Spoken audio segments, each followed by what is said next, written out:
Hello friends, पारस classes में आपका बहुत बहुत स्वागत है। तो जैसे कि ये हम लोग यहाँ कवर कर रहे हैं हमारा सीटेट संस्कृत का कंप्लीट सिलेबस।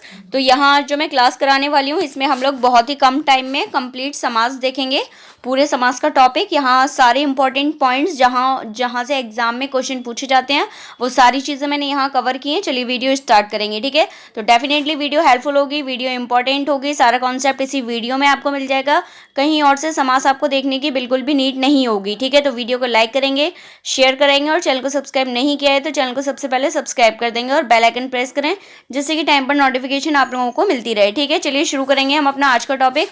संस्कृत में हम लोग पढ़ने वाले हैं समास। देखिए सारे की पॉइंट्स हैं, एक्स्ट्रा कोई बात हम लोग नहीं करेंगे, पॉइंट टू पॉइंट बात करेंगे, ठीक है। समास में देखिए जनरली कभी कभी क्वेश्चन पूछ लेते हैं समास शब्द में कौन सा उपसर्ग है, तो ध्यान रखेंगे सम उपसर्ग है। कौन सा उपसर्ग है? सम उपसर्ग है। वहीं दूसरा पॉइंट देखेंगे समास शब्द में धातु है, अगर धातु पूछी जाए कौन सी है तो अस धातु बतानी है, ठीक है।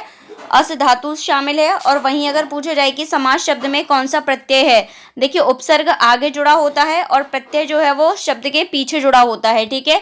तो जो प्रत्यय है वो कौन सा प्रत्यय है? घय प्रत्यय है, ठीक है, ध्यान रखेंगे। अगला देखिए समास शब्द का जो शाब्दिक अर्थ है, शाब्दिक अर्थ क्या है? संक्षेपीकरण, संक्षेप या फिर लघु रूप, ठीक है। ये सारे क्या हैं इसके शाब्दिक अर्थ हैं? क्या क्या? संक्षेपीकरण, क्योंकि इसमें क्या होता है समास में हम योग करते हैं। और किसका योग करते हैं? शब्दों का योग करते हैं, या फिर लिखा हुआ आ सकता है पदों का योग किया जाता है, ठीक है। समास में किसका योग शामिल है? समास में पदों का योग शामिल है, समास में शब्दों का योग शामिल है, ठीक है। कम से कम दो शब्दों को जोड़कर क्या करते हैं? उनको एक संक्षेप रूप दे दिया जाता है और इसी को हम क्या कहते हैं? समास कहते हैं। एक बार फिर से सुनेंगे, क्या? कम से कम दो पदों को, कितने पदों को? कम से कम दो पदों को या दो शब्दों को नियमों के माध्यम से जोड़कर उन्हें क्या किया जाता है? उन्हें एक लघु रूप दिया जाता है, उन्हें संक्षिप्त रूप दिया जाता है और इसी प्रक्रिया को समास कहा जाता है, ठीक है। अगली बात देखेंगे जो इंपॉर्टेंट है, जनरली प्रश्न आता है समास के कितने भेद हैं, तो समास के 6 भेद हैं, ठीक है। कितने भेद हैं? 6 भेद हैं समास के, ठीक है। आगे बढ़ेंगे, 6 समास के नाम क्या क्या हैं, नाम देख लीजिए। कभी कभी 4 ऑप्शन दे दिए जाते हैं और पूछ लिया जाता है निम्न दिए गए समासों में से कौन सा समास है या नहीं। तो अगर आपको नाम पता होंगे तो आप आराम से पता कर सकते हैं कि कौन सा समास होता है, ठीक है। पहला समास है अव्ययी भाव समास, दूसरा समास है तत्पुरुष समास, तीसरा है कर्मधारय, नंबर 4 पर आता है आपका द्विगु समास, फिर है आपका द्वंद्व समास और लास्ट में है बहुब्रीहि समास, ठीक है। यहाँ पे इनका जो अदर नेम है वो भी समझ लेंगे जिसके देखिए तत्पुरुष समास को क्या भी कहा जाता है? विभक्तियों वाला या कारक चिन्हों वाला समास कहा जाता है, या विभक्ति लोप चिन्हों वाला समास भी कहा जाता है तत्पुरुष समास को। कर्मधारय समास को विशेषताओं वाला समास या फिर विशेषण विशेष्य वाला समास या फिर उपमेय उपमान वाला समास भी कहा जाता है, ठीक है। द्विगु समास को क्या कहा जाता है? संख्यावाची समास के नाम से इसे जानते हैं, क्योंकि इसमें क्या है अभी सबकी आगे डिटेल में भी बात करेंगे। तो इसको क्या कहा जाता है? इसे संख्यावाची समास भी कहा जाता है। द्वंद्व समास को जोड़ीदार समास कहा जाता है, ठीक है। कौन सा समास कहा जाता है? जोड़ीदार समास। और बहुब्रीहि समास को समासों का राजा कहा जाता है, ठीक है। समासों का राजा कौन है? बहुब्रीहि समास है। चलिए एक एक करके सारे समास पर बात करेंगे। देखिए वह समास, सबसे पहले अव्ययी भाव समास की बात हो रही है। संस्कृत में क्या होता है, इसका ये सूत्र भी पूछ लेते हैं तो सूत्र भी आपको पता होना चाहिए। देखिए जो अव्ययी भाव समास है उसका सूत्र क्या है? पूर्व पदार्थ प्रधाना अव्ययी भावः। क्या है? पूर्व पदार्थ प्रधानः अव्ययी भावः।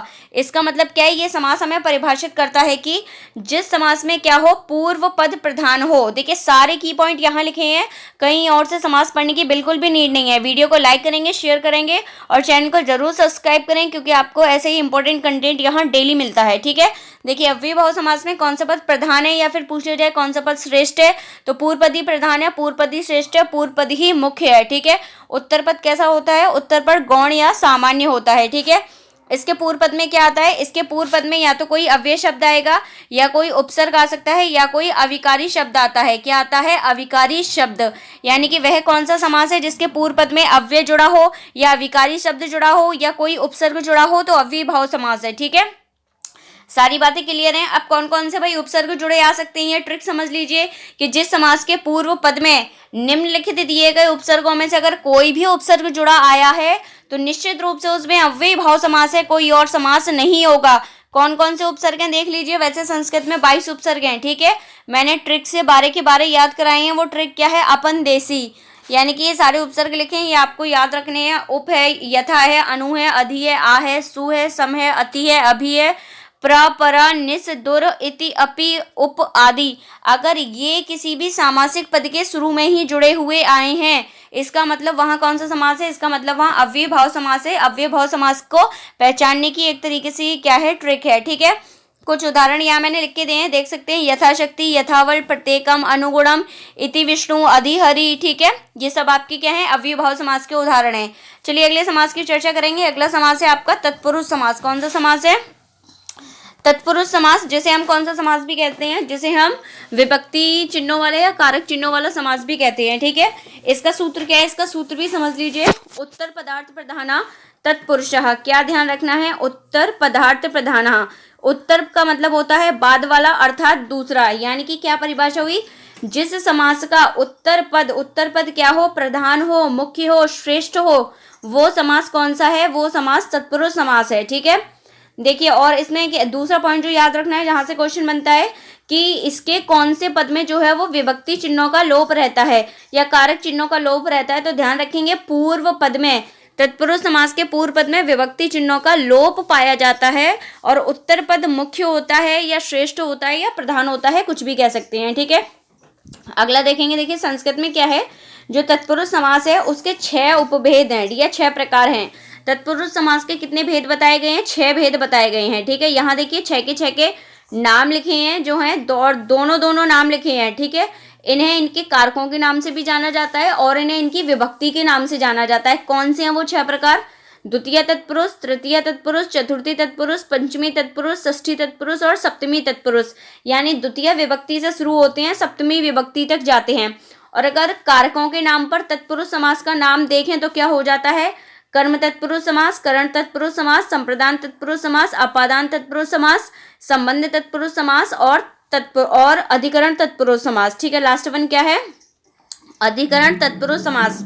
यहाँ छूट गया है, मैंने आपको बता दिया। लास्ट वन क्या है, अधिकरण तत्पुरुष समास, ठीक है।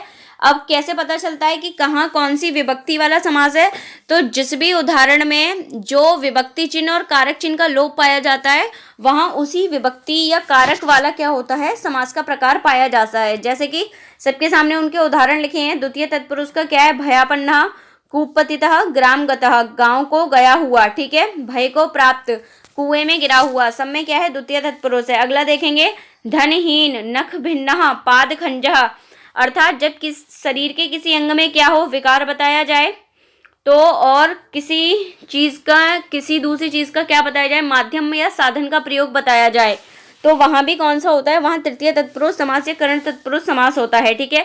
अगला देखेंगे, चतुर्थी, जहां संप्रदान का कारक चिन्ह है, ठीक है। यूप दारु, पुत्र हितम, गौ सुखम, ठीक है। इन सब में कौन सा समास है, इन सब में आपका चतुर्थी तत्पुरुष है। अगला देखेंगे, पंचमी तत्पुरुष, वृक्षपतितः, चोर भयम, धर्म भ्रष्ट, ठीक है, पथ भ्रष्ट, इन सब में कौन सा समास है, पंचमी तत्पुरुष समास है, अर्थात आप कह सकते हैं अपादान तत्पुरुष समास है, क्योंकि इन सब में क्या छिपा, इनमें से कारक चिन्ह का लोप है और जो किसको संबोधित करता है, अलगाव को संबोधित करता है यहाँ पर, ठीक है। अगला देखेंगे, षष्ठी तत्पुरुष, इसमें क्या होता है, एक पद का दूसरे पद के साथ काकी के माध्यम से संबंध बताया जाता है। जैसे गंगा जलम, गंगा का जल, दशरथ पुत्र, दशरथ का पुत्र, कालिदास अर्थात काली का दास। अगला देखेंगे, नेक्स्ट वन, सप्तमी तत्पुरुष समास। यहाँ क्या होगा, इसमें में कारक चिन्ह का क्या होता है, लोप होता है और एक पद को बाकी सब में क्या बताया जाता है, श्रेष्ठ बताया जाता है। जैसे नरोत्तम, नरों में उत्तम, रण कुशलः, रण में कुशल, मुनि श्रेष्ठ अर्थात मुनियों में श्रेष्ठ। तो यहाँ क्या है, कर्म तत्पुरुष के 6 के 6 भेद हैं, उनके उदाहरण हैं, उनको कैसे पहचानते हैं, जिस भी सामासिक पद में जिस विभक्ति चिन्ह का लोप रहता है उसे उसी विभक्ति तत्पुरुष समास के नाम से जाना जाता है, ठीक है। अगले समास की बात करेंगे। अगला समास है आपका कर्म धारय समास, अर्थात विशेषता या विशेषण वाला समास, उपमेय उपमान वाला समास, ठीक है। देखिए, इसमें आपको ध्यान रखना है, इनमें क्या होता है, विशेषण विशेष्य की बहुलता होती है, यानी कि ये वो सामासिक पद हैं जिसमें क्या बताया जाता है, जिसमें एक पद में विशेषण दिया गया होगा और दूसरे पद में विशेष्य दिया गया होगा। यानी कि दोनों पद में क्या होता है, एक पद तो वो होगा जिसकी विशेषता बताई जा रही होगी और दूसरा वो पद होगा जो विशेषता बताई गई होगी, ठीक है। यहाँ कुछ पॉइंट लिखे हैं, एग्जाम पॉइंट, वो देख लेंगे। पूर्व पद में क्या दी जाती है, विशेषता दी जाती है और जिससे सामान्य माना गया है, ठीक है। उत्तर पद भी कैसा होता है, सामान्य होता है, जहाँ क्या दिया जाता है, देखिए इसके पूर्व या उत्तर पद में किसी भी पद में क्या विशेषण या विशेष दिए जा सकते हैं, ये निश्चितता नहीं है कि हर बार जो विशेषण आएगा वो पूर्व पद में ही आएगा या उत्तर पद में आएगा, ठीक है। जैसे देखेंगे यहाँ पे कुछ उदाहरण भी दिए हैं, यहाँ पे देखेंगे, देखिए नवनीत कोमलम अर्थात मक्खन जैसा कोमल। अब यहाँ देखिए उपमेय उपमान की भी क्या है, उपमेय उपमान की विशेषता भी जो है वो कर्मधारय समास में पाई जाती है। चंद्रोज्ज्वलः चंद्रमा जैसी उज्जवल, दुग्ध धवलम यानी कि दूध जैसा धवल, नीलोत्पलम यानी कि नीला कमल, कृष्ण सर्पः यानी कि काला सांप, चराचरम मोस्ट इंपॉर्टेंट है, कई बार पूछा गया है, किया हुआ या न किया गया हुआ, नील पीतम यानी नीला पीला, शीतोष्णम यानी कि शीत और उष्ण। यहाँ क्या है, देखिए ये जो चराचरम है और शीतोष्णम है ये आपके द्वंद्व समास के उदाहरण भी हो जाते हैं, ठीक है, लेकिन वो कब होंगे उसकी हम आगे चर्चा करेंगे, ठीक है। नेक्स्ट वन समास देखेंगे, द्विगु समास। संख्यावाची समास है। संख्यावाची समास में क्या होता है, देखिए संस्कृत में अगर इसकी बात की जाए तो यहाँ क्या होता है, इनके ज्यादातर सामासिक पदों में संस्कृत में इसके अंत में औ की मात्रा की ध्वनि आती है, ये इसकी पहचान है, ठीक है। क्या है, औ की मात्रा की ध्वनि आती है। और क्या होता है, इसके पूर्व पद में संख्यावाची शब्दों का प्रयोग होता है। सामान्यतः जो संख्यावाची शब्द होंगे वो 1 से 9 तक होंगे और 10 के गुणज वाली जितनी भी संख्याएं होंगी उन सभी में भी क्या होगा, द्विगु समास होगा, ठीक है। दूसरी बात, इसका उत्तर पद क्या होता है, एक तो पूर्व पद क्या होगा संख्यावाची और दूसरा पद क्या होगा, समूहवाचक होगा। ये मोस्ट इंपॉर्टेंट पॉइंट है जो आपको ध्यान रखना है द्विगु समास के लिए। चलिए देखते हैं, द्विगु समास के संस्कृत में 3 भेद किए गए। सबसे पहला इतरेत्तर द्वंद्व समास, दूसरा समाहार द्वंद्व समास और अगला एक शेष द्वंद्व समास। इतरेत्तर का मतलब है जब दोनों पदों में आपको अलग अलग शब्द दिखाई दें स्पष्ट रूप से कि हाँ इस सामासिक पद में 2 शब्द आए हैं। समाहार का मतलब है दोनों पदों को जब हम जोड़कर सामासिक पद के रूप में लिखें तो वहाँ एक समूह का बोध हो, उसे समाहार द्वंद्व समास कहते हैं। और एक शेष द्वंद्व समास का मतलब है जब दोनों पदों को केवल एक पद के रूप में लिखा जाए वहाँ एक शेष द्वंद्व समास होता है। मतलब देखने में तो लगे एक है लेकिन वहाँ 2 पद होते हैं, ठीक है, केवल बाकी एक पद ही रह जाता है। उदाहरण देख लेंगे, जैसे माता पितरों, राम कृष्णों, सीता रामों, राधिका श्यामों, ठीक है, ये सब आपके क्या हैं, द्वंद्व समास के उदाहरण है। अलग अलग देख लेंगे, जैसे समाहार में क्या आता है, दधिघृतम, हस्तपादम, ठीक है, और एक शेष में क्या है, युवानव, पुत्रव, हंसव, मयूरव, इस तरीके से ये जो हैं ये सारे आपके द्वंद्व समास के उदाहरण होते हैं, ठीक है। अगला देखेंगे, देखिए कुछ शब्द संख्यावाची शब्द भी देख लेते हैं। जैसे मैं आपको बता देती हूँ, देखिए द्वैरात्रम, सप्ताह, अष्टाध्यायी, सप्तशती, शतक, शताब्दी, चतुर्फलम, पंचगवम, त्रैलोकी, पंचवटी, ये सब आपके क्या हैं, ये सब आपके द्विगु समास के उदाहरण है, ठीक है। अगला देखेंगे, आपके द्विगु समास के उदाहरण थे ये जो संख्यावाची थे और इनसे ऊपर जो अभी हमने देखे थे वो द्वंद्व समास के थे, ठीक है। अंतिम समास की बात करेंगे, बहुव्रीहि समास, जो कि समासों का राजा है, ठीक है। इसका सूत्र क्या होता है, अन्य पदार्थ प्रधाना। सूत्र क्या है, अन्य पदार्थ प्रधाना, अर्थात जिस समास के दोनों पदों में से कोई पद प्रधान नहीं होता, कोई तीसरा पद या अन्य पद प्रधान होता है, उसे बहुव्रीहि समास कहते हैं, ठीक है। यहाँ देखिए इसके की पॉइंट लिखे हुए हैं, कोई भी पद प्रधान नहीं होता, तीसरे पद की विशेषता व्याख्या की जाती है या अन्य पद प्रधान होता है, ठीक है। इसे समासों का राजा कहा जाता है। देखेंगे जैसे कि इसके कुछ उदाहरण है, वीणा पाणी, लंबोदरा, श्वेतांबरा, पंचाननः, मृत्युंजय, ठीक है, वीणा पाणी, शुक्लांबरा, ये सब इसके क्या हैं, 12 सिंगा, ये सब आपके क्या हैं, बहुव्रीहि समास के उदाहरण है, ठीक है। इसमें कोई पद प्रधान नहीं होता, तीसरे पद की व्याख्या की जाती है, ठीक है। इसके अलावा भी कुछ जो पॉइंट आपको ध्यान रखना है, एक देखिए नए तत्पुरुष समास आता है, जनरली पूछ लिया जाता है, ये तत्पुरुष का ही एक उपभेद है, ठीक है। 6 तो भेद हैं और 4 उपभेद हैं, जिसमें से बस आपको नए तत्पुरुष समास ध्यान रखना है। इनके उदाहरण से जरा समझेंगे, जब भी किसी सामासिक पद के शुरुआत में क्या आए, हिरस्व आ लगा आए और वो नकारात्मक अर्थ देता है तो वहां पर आपका नए तत्पुरुष समास होता है, ठीक है। कुछ उदाहरण लिखे हैं, जैसे अनिच्छा है, अधर्मा है, अनर्था है, अजन्मा है आदि। इस प्रकार के जो सामासिक पद हैं अगर वो पूछे जाएं किसका उदाहरण है तो फिर आपको बताने पड़ेंगे वो नए तत्पुरुष का समास है, जो कि तत्पुरुष का एक क्या है, उपभेद है, ठीक है।